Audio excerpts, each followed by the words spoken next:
What's up mga Kanoypi? Ito, nagja-jogging tayo. Siyempre, hindi tayo katulad ng mga bangag na loyalistang alam lang gawin. Magsinghot ng illegal na droga.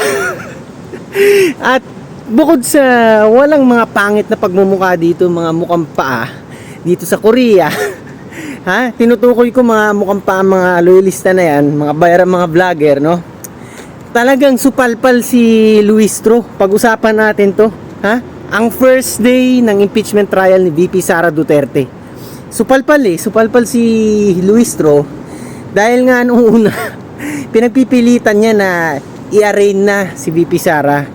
No, gusto niya mag-proceed na, pabilisin, masyado nagmamadali, ika nga. Hindi naman pumayag syempre ang mga senador dahil ito'y illegal. Meron dapat pinagdadaan ng proseso yan na meron din si VP Sara mga legal representatives, no? Ang kanyang defense counsel. Kaya kahit na hindi siya umarap kanina dun sa hearing, hindi pa rin siya accountable dun. Hindi pa pwedeng ipa-arraign niya agad ng basta-basta. Meron tayong sinusunod na batas na kapaloob yun sa Constitution.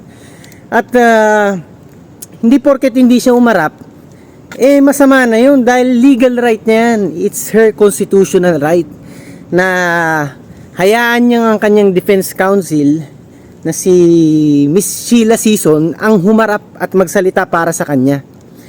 At pangalawa itong si Luistro at ang House Prosecution, narinig ko na parang gusto agad na pabuksan yung box na naglalaman ng mga BIR receipts, yung mga tax receipts, no? Akala talaga ng mga ito sila ang hari kahit saan mo dalhin, no?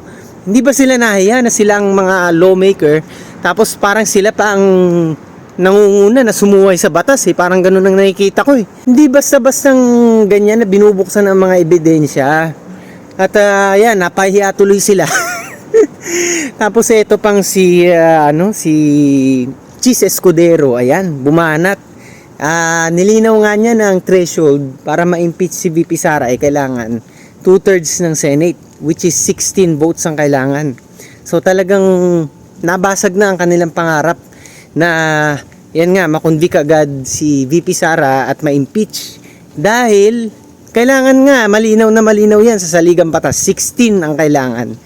Akala ng mga ito porket nakakulong sila Senator Marcoleta, si Senator Jinggoy at si Senator Revilla, mapapadali na ang kanilang pangarap na mapa-impeach agad si VP Sara.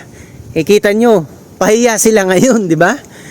Ayan, tingnan natin sa mga susunod na araw pa kung ano ang mga magiging kaganapan sa napakainit na usaping ito, ang impeachment trial. First time in the history of Philippines na talagang kinatakutan ng isang babaeng vice president. Lahat ng puwersa ng gobyerno talagang inalat para lang talagang mapatumba at talagang maalis na ang pangalan ng Duterte sa kasaysayan ng politika ng Pilipinas. Dahil takot na takot nga sila na maupo si VP Sara. Sa 2028, yun ang dahilan talaga, wala nang iba pa. So yan, hanggang dito muna tayo mga Kanoypi. Lagi ko lang kayong nire-remind na maging makabayan kayo lagi. Nang sa ganun, ang Pilipinas maging Singapore one day. Hanggang sa muli, ang pinakasiga sa mga siga, Tigasing Noypi. Naman sa mga tulong. Mga tulong na ibinibigay natin, walang trabaho ngayon. Trabaho? Doon sa nakita Saan nga? natin. Saan?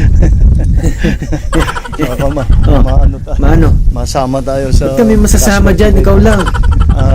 Ano? Doon yung mga yung mga nakita Saan natin. nga? Wala.